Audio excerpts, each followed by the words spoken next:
संजय काकांनी जपले राजकीय संस्कार. तासगाव नगराध्यक्षांच्या दालनात स्वतःसोबत आर आबांचाही फोटो लावण्याचे दिले निर्देश. तासगाव नगरपालिकेत माजी खासदार संजय काका पाटील यांच्या नेतृत्वाखालील स्वाभिमानी विकास आघाडीने नगराध्यक्ष व 13 नगरसेवक निवडून आणून सत्ता काबीज केली. आज माजी खासदार संजय काका पाटील यांच्या प्रमुख उपस्थितीत नूतन नगराध्यक्षा सौ विजया बाबासो पाटील व नगरसेवकांनी नगरपालिकेत जाऊन पदभार स्वीकारला.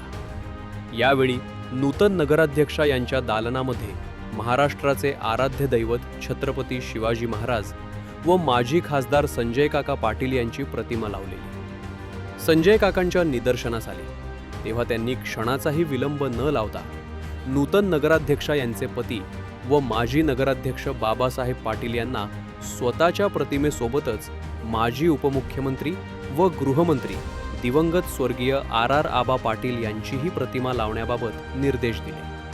बाबासाहेब पाटील यांनीही लगेच स्वर्गीय आर आबा पाटील यांची प्रतिमा बनवून आणण्यासाठी कार्यकर्त्यांना सांगितले.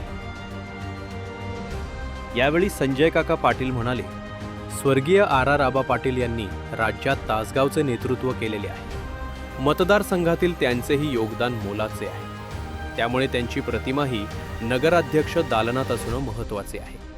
यातून नगरपालिकेची सत्ता ही जिरवाजिरवीची व चढाओढीची नसून सर्वांना सोबत घेऊन विकासात्मक दृष्टिकोन ठेवून पुढे शहराचा सर्वांगीण विकास करण्यासाठी असणार आहे, असे प्रतिपादनही त्यांनी केले. माजी खासदार संजय काका पाटील यांनी विरोधी गटाची सत्ता आलेली नसतानाही स्वर्गीय आर पाटील यांचा फोटो नगराध्यक्ष दालनात लावण्यासाठी निर्देश देऊन राजकारणात द्वेष व मत्सरापेक्षा राजकीय संस्कार व कर्तव्य महत्त्वाचे असते, हेच कृतीतून दाखवून दिले आहे.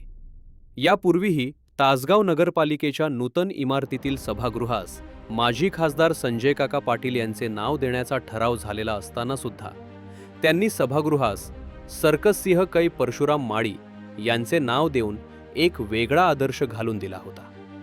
या माजी खासदार संजय काका पाटील यांच्या या निर्णयातून निवडणूक व राजकारण एका बाजूला आणि कर्तव्य व संस्कार एका बाजूला असतात, हे दाखवून दिले आहे. त्यांच्या या निर्णयाचे तासगावकरांकडून समाधान व्यक्त होत आहे. तासगाव लाईव्ह न्यूज मराठीसाठी प्रतिनिधी राज चव्हाण.